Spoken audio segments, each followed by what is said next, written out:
I was 18 years old when I got married. I belonged to a very conservative family, a Baloch family, where good daughters never say no to their parents. My father wanted me to get married, and all I said was, if that makes you happy, I'll say yes. And of course, it was never a happy marriage. Just about after 2 years of getting married, about 9 years ago, I met a car accident. Somehow my husband fell asleep and the car fell in the ditch. He managed to jump out, saved himself. I'm happy for him.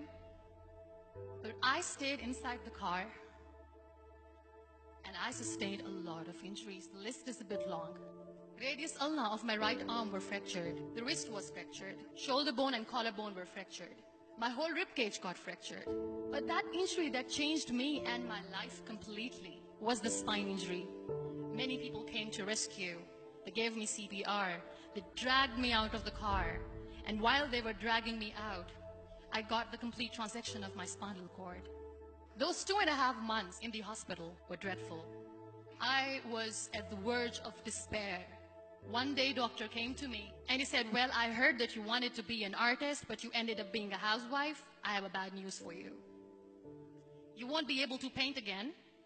Next day, doctor came to me and said, your spine injury is so bad, you won't be able to walk again.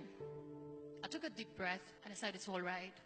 Next day, doctor came to me and said, because of your spine injury and the fixation that you have in your back, you won't be able to give birth to a child again. That day, I was devastated. I started to question my existence. Why am I even alive? So what kept me going was, one day I asked my brothers, I know I have a deformed hand, but I'm tired of looking at these white walls in the hospital and wearing these white scrubs. Bring me some colors, bring me some small canvas. I want to paint. So the very first painting I made was on my deathbed, where I painted for the very first time.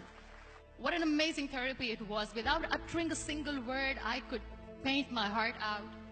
I could share my story. People used to come and say, what lovely painting.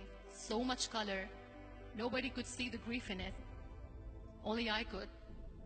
And that day I decided that I'm going to live life for myself. I am not going to be that perfect person for someone. I am just going to take this moment and I will make it perfect for myself.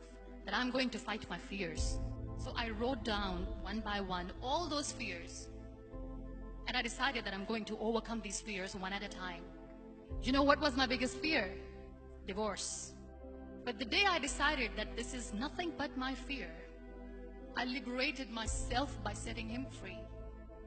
And I made myself emotionally so strong that the day I got the news that he's getting married, I sent him a text that I'm so happy for you and I wish you all the best. And he knows that I pray for him today. Number 2 was, I won't be able to be a mother again. And that was quite devastating for me. But then I realized there are so many children in the world, all they want is acceptance. So there is no point of crying, just go and adopt one. And that's what I did.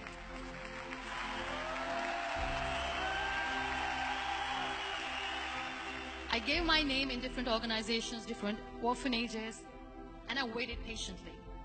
2 years later, I got this call from a very small city in Pakistan.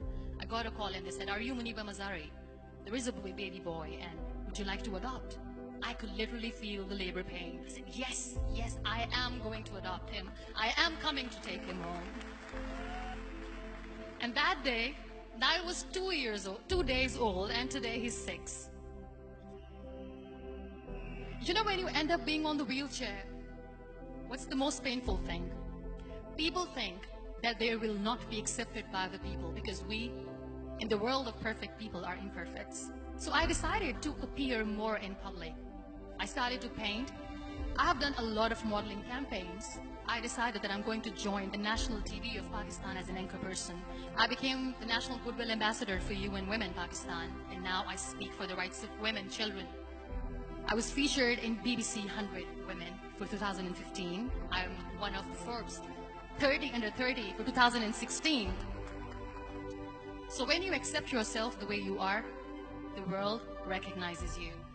It all starts from within.